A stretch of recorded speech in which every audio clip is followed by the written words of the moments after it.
भूमि हुई सौरा भाषा को अष्टम अनुच्छेद में शामिल करा जाओ 135 कम्युनिटी को एसटी लिस्ट में शामिल करा जाओ ए प्रकार अनेक गुरुत्वपूर्ण प्रसंग रही जो भारतीय जनता पार्टी सरकार विशेषतः जीएसटी छाड़ पाई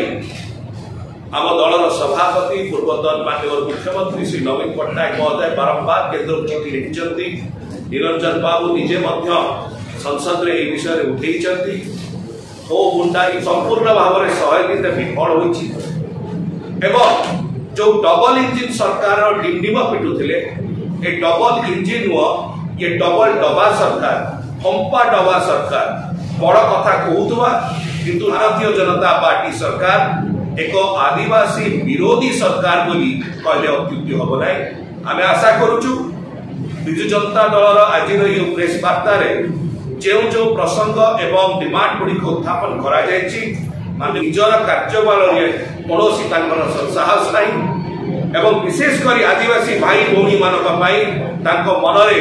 कौन इच्छा शक्ति ना यह हूँ स्पष्ट जना पड़ी 100 दिन रे भावर सांसद श्री निरंजन ऋषि महोदय माध्यम एवं मान्यवर आमर स्पोक्स पर्सन एवं मीडिया कोऑर्डिनेटर डॉक्टर प्रियव्रत माझी मध्य आम आशा करुचु भारतीय जनता पार्टी सरकार श्री मोहन माझी सरकार एसडीसी गुड़ाक जो बंद कर दि जाए आउ थे कार्यकारी करा जमती मान्यवर सांसद निरंजन ऋषि कहले अध अंतरिया भाव में जिनस गुड़ी को बंद कर दि जाए स्कॉलरशिप गुड़ी को बंद कर दि जाए आउ थे विषय जो सब विषय गुड़िक अच्छी आगे नौ ना स्पष्ट भाव में बारी हम विशेषकर आदिवासी भाई भौणी मान ये सरकार आदिवासी मान विषय चिंता कर विशेषकर जो सी निजे जड़े आदिवासी सी एक प्रकार मनोभाव पोषण करंतु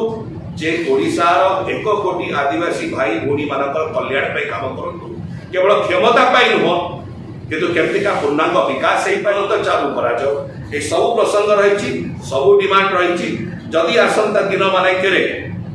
भारतीय जनता पार्टी सरकार आदिवासी भाई भौणी मान कल्याण नहीं एवं आगु चिंता करेंगे ना यार उचित जवाब आगामी दिन मानकरे आदिवासी भाई भौणी मान आम ओडिशा एही भली वीडियो देखिबा पाई आम चैनल को लाइक शेयर सब्सक्राइब करंतु। Bureau report Odia news.